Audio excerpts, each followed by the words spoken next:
Hello everyone, ఇలాంటి videos మీకు ముందుగా కావాలి అనుకుంటే మా ఛానల్ని సబ్స్క్రైబ్ చేసుకొని పక్కనే ఉన్న బెల్ ఐకాన్ని క్లిక్ చేయండి. అప్కమింగ్ రివ్యూలోకి వెళ్ళిపోదాం. ఎపిసోడ్ స్టార్ట్ అవ్వగానే డిబిఎస్టి కాలేజ్కి బోర్డ్ మెంబర్ అవ్వాలి అని మను మినిస్టర్ గారిని రిక్వెస్ట్ చేయడంతో మినిస్టర్ గారు మీటింగ్ అరేంజ్ చేస్తారు కదా. వసుధారాతో మినిస్టర్ గారు మను మీ కాలేజ్లో ఒక బోర్డ్ మెంబర్ అవ్వాలి అనుకుంటున్నారని, డైరెక్టర్ అవ్వాలి అనుకుంటున్నాడమ్మా, మరి నువ్వేమంటావు అని మినిస్టర్ గారు అడుగుతారు. ఇంకా ఒక్కసారిగా అందరూ షాక్ అయిపోతారు. శైలేంద్ర మాత్రం, సార్ అలా అంటున్నారేంటి, ఆయనకి ఏం అర్హత ఉందని, ఆయన ఎందుకు మా కాలేజ్కి బోర్డ్ మెంబర్గా ఉండాలి అని చెప్పి టెన్షన్ అడుగుతూ ఉంటాడు. ఇటువైపు వసుధార కూడా, సార్ డబ్బులు ఇచ్చినప్పుడు ఏ పదవులు ఆశించలేదు అంటున్నారు, ఇప్పుడేమో అధికారం కావాలి అంటున్నారు, ఎందుకు ఇలా రెండు మాటలు మాట్లాడుతున్నారు అని అడుగుతుంది వసుధార. మను వసుధారకి సమాధానం చెప్తారు. నేను డబ్బులు ఇచ్చినప్పుడు ఈ కాలేజ్ పచ్చగా ఉంది అనుకున్నాను, కానీ చీడ పురుగుల్లాంటి కొంతమంది ఈ కాలేజ్ని దోచుకొని తినాలి అనుకుంటున్నారు, కాబట్టి వాళ్ళని ఏరి పాడేయడానికే నేను డిబిఎస్టి కాలేజ్లో బోర్డ్ డైరెక్టర్గా ఉండాలి అని అనుకుంటున్నాను. నేను చెప్పేది చేసేది అంత పర్ఫెక్ట్గా ఉంటుంది కాబట్టి డిబిఎస్టి కాలేజ్ బాగు కోరుకుంటున్నాను, కాబట్టి నన్ను బోర్డ్ మెంబర్గా మీరు అప్రూవ్ చేయాలనుకుంటున్నాను అని అంటాడనమాట మను. ఇంకా మను మాటలకి మినిస్టర్ గారు కూడా, మను చెప్పేది కూడా నిజమే కదమ్మా వసుధారా, అతను బోర్డ్ ఆఫ్ డైరెక్టర్గా ఉంటే కాలేజ్కి చాలా బెనిఫిట్స్ ఉంటాయని నేను అనుకుంటున్నాను. ఈ మధ్య నువ్వు చాలా డిస్టర్బ్డ్గా కనిపిస్తున్నావు, రిషి దూరమైన బాధలో నువ్వు చాలా డిస్టర్బ్ అయ్యావు, అలాంటప్పుడు కాలేజ్ని కాస్త ముందుండి నడిపించడానికి, అడ్మినిస్ట్రేట్ చేయడానికి ఇలాంటి యంగ్ మ్యాన్ అవసరమని నేను అనుకుంటున్నాను అని అంటారు మినిస్టర్ గారు. వసుధార మనసులో, ఇతను బోర్డ్ డైరెక్టర్ అవ్వడం నాకు ఇష్టం లేదు, కానీ ఎలా ఆపాలి, ఇప్పుడు ఏం చేయాలి అని అడుగుతుంది వసుధార. ఇంకా మనసులో అనుకుంటూ ఉంటుంది.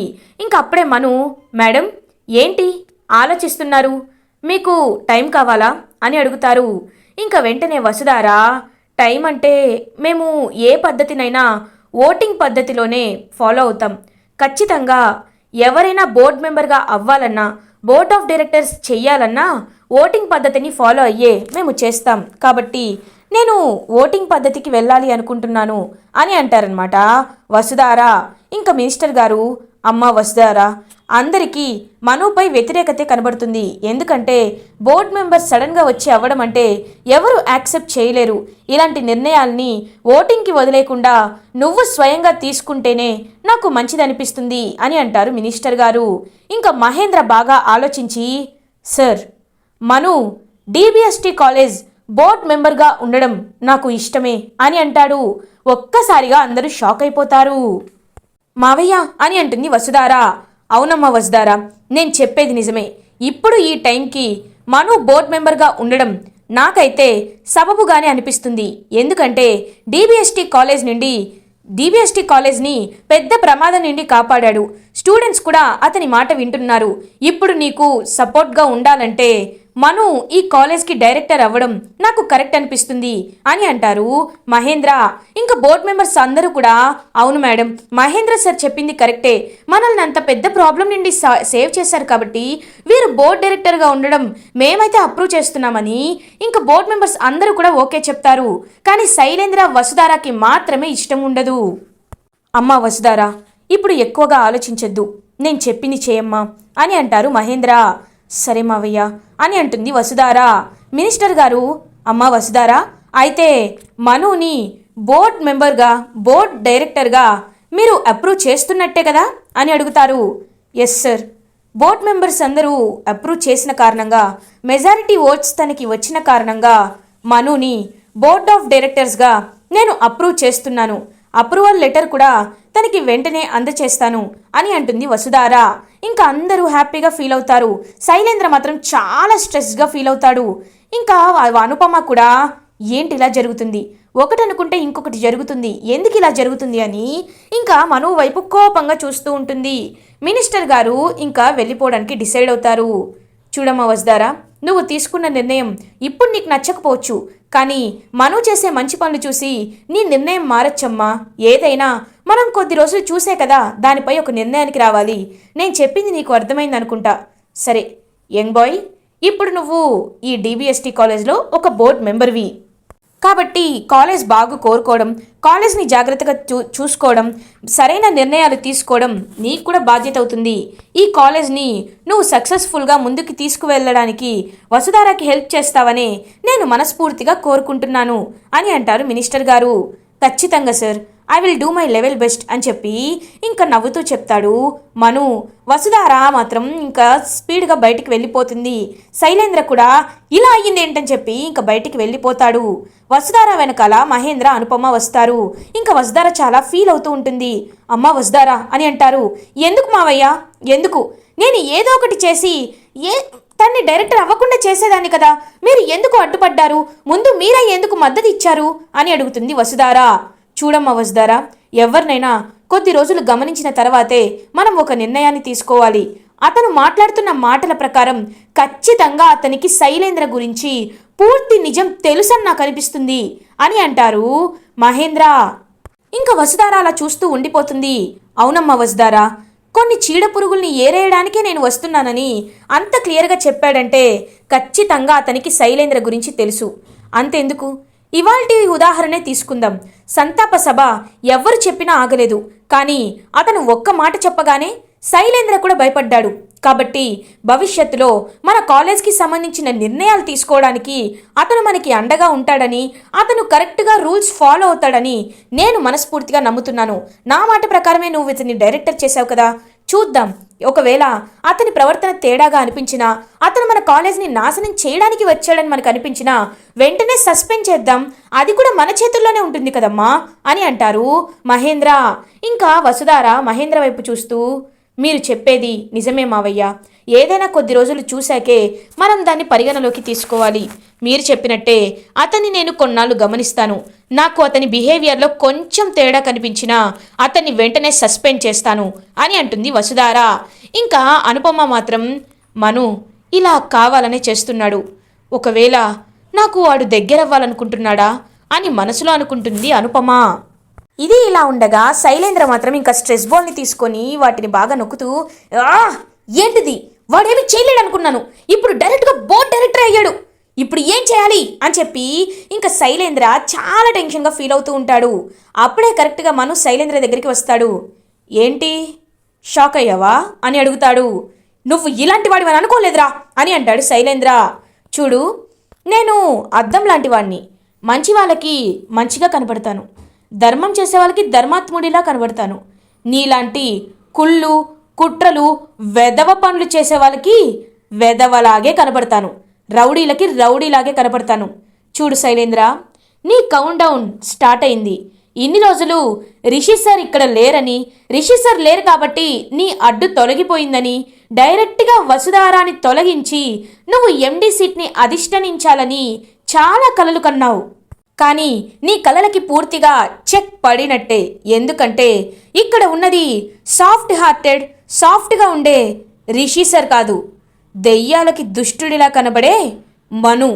నాతో జాగ్రత్తగా ఉండు, లేకపోతే శైలేంద్ర అనేవాడినే భూమి మీద లేకుండా చేస్తా. నువ్వు DBST కాలేజ్ నాశనం కోరుకునే ప్రతి పనికి అడ్డుపడి నీకు చెక్ పెడతా. DBST కాలేజ్ని అందంగా పచ్చగా ఎప్పటిలా చూసుకుంటా. రిషి సార్ పూర్వ వైభవం, రిషి సార్ ఉన్నప్పుడు ఎలా ఉండేదో కాలేజ్ని ఆ పరిస్థితికి తీసుకువస్తా, జాగ్రత్త అని చెప్పి అక్కడి నుండి వెళ్ళిపోతాడు మను. వీడు అన్నంత పని చేస్తాడా అంటే ఇప్పుడు నేనేమి చేయలేనా అని ఇంకా ఆలోచిస్తూ ఉంటాడు శైలేంద్ర. ఇది ఇలా ఉండగా వసుధార మను తన క్యాబిన్కి పిలుస్తుంది. ఇంకా మను వసుధార క్యాబిన్కి వెళ్తారు. ఏంటి మేడం, నాతో ఏదో మాట్లాడాలి అన్నారు, ఇప్పుడు చెప్పండి అని అడుగుతాడు. అసలు మీరు ఎందుకు ఇలా చేస్తున్నారో నాకు ఏమీ అర్థం కావటం లేదు.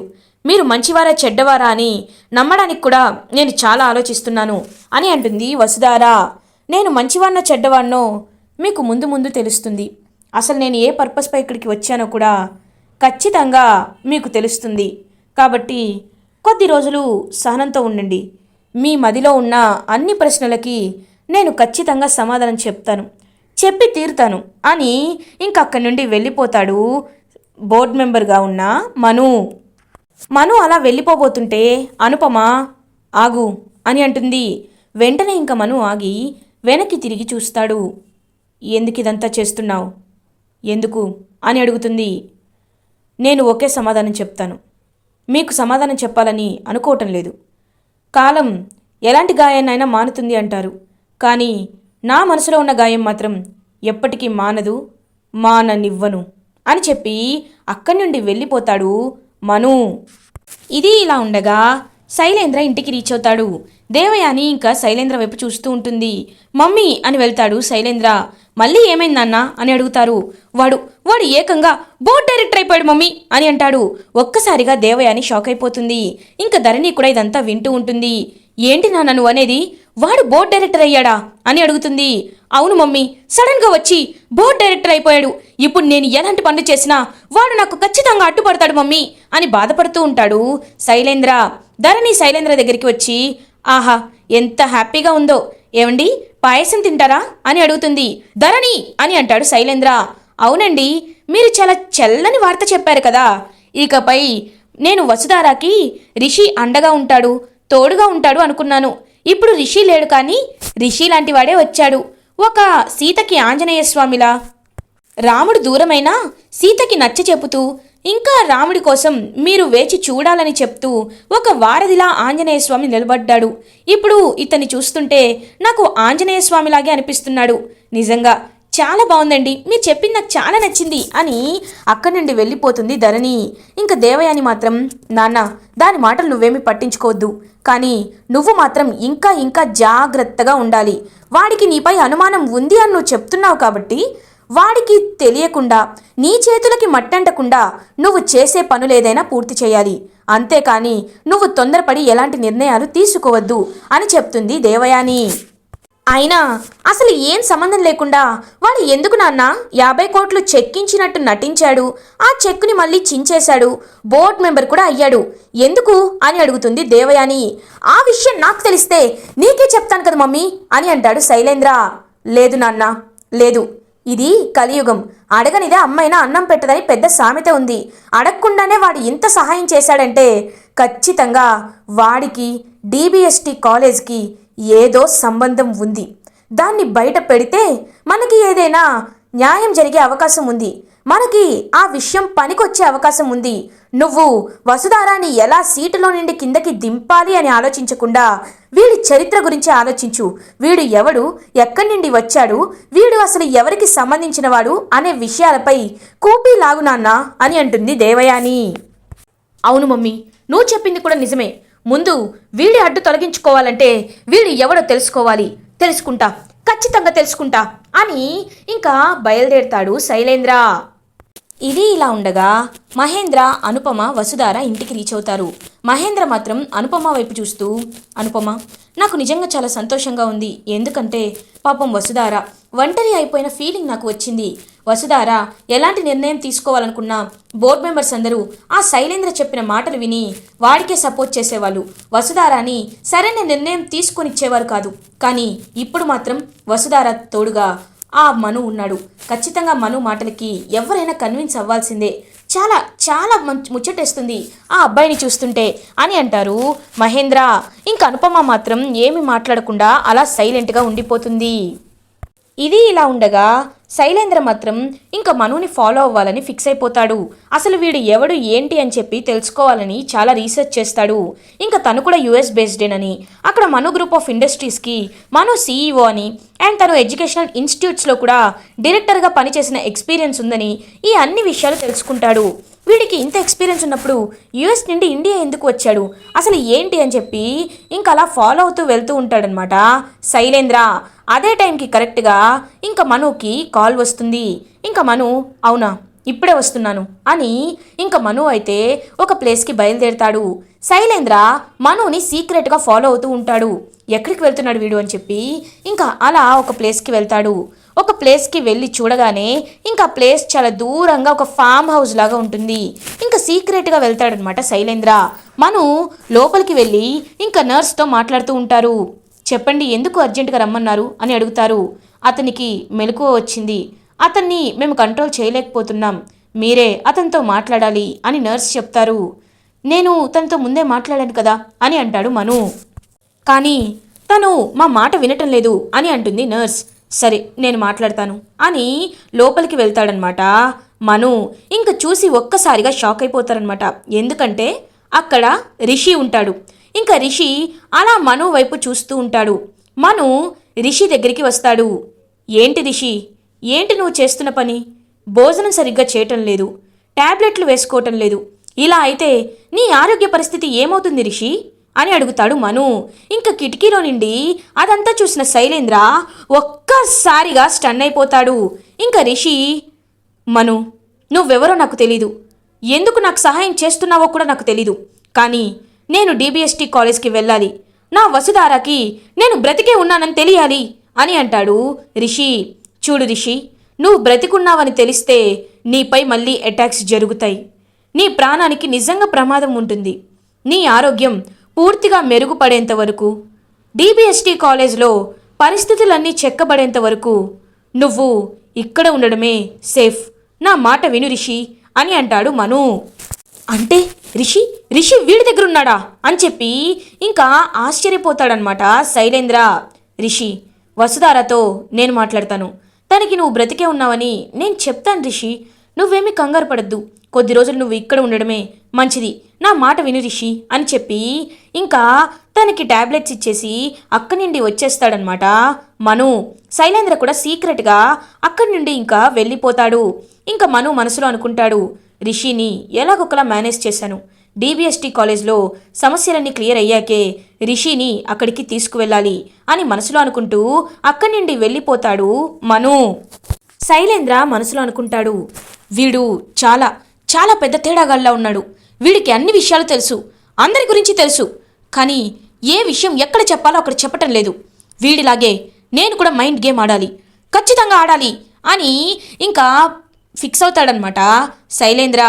ఇటువైపు మను మాత్రం ఇంకా అలా కారులో నుండి ఒక ప్లేస్కి వెళ్ళి ఇంకా ఆలోచిస్తూ ఉంటాడు. అమ్మని నేను ఎప్పుడు పిలవాలనుకుంటాను, కానీ తను నాకు పిలిచే అవకాశం ఎప్పుడూ ఇవ్వలేదు. నాన్నెవరో కూడా నాకు తెలీదు. మా అమ్మ నాన్న గురించి చెప్పాలి అన్నా, తన గురించి నేను తెలుసుకోవాలన్నా నాకు ఇది ఒక్కటే మార్గం. రిషిని చాలా మంచివాడు. రిషి పూర్తిగా ఆరోగ్యవంతుడైన తర్వాతే రిషిని DBST కాలేజ్కి నేను తీసుకువెళ్ళాలి, మా అమ్మని ప్రశ్నలు అడగాలి అని చెప్పి ఇంకా తన పర్స్ ఓపెన్ చేస్తాడు. అందులో అనుపమ ఫోటో ఉంటుంది. ఇంకా అలా మను అయితే అనుపమ వాళ్ళ అమ్మని తనని చాలా ప్రశ్నలు అడగాలని మనసులో అనుకుంటూ ఉంటాడు. ఇటువైపు శైలేంద్ర మను గురించి నిజం చెప్పాలి అని వసుధార దగ్గరికి బయలుదేరతాడు. ఇలా ఎపిసోడ్ ఎండ్ అవుతుంది. ఫర్దర్ ఎపిసోడ్ రివ్యూస్ ముందుగా మీకు కావాలి అనుకుంటే మా ఛానల్ని సబ్స్క్రైబ్ చేసుకోండి. Thanks for watching.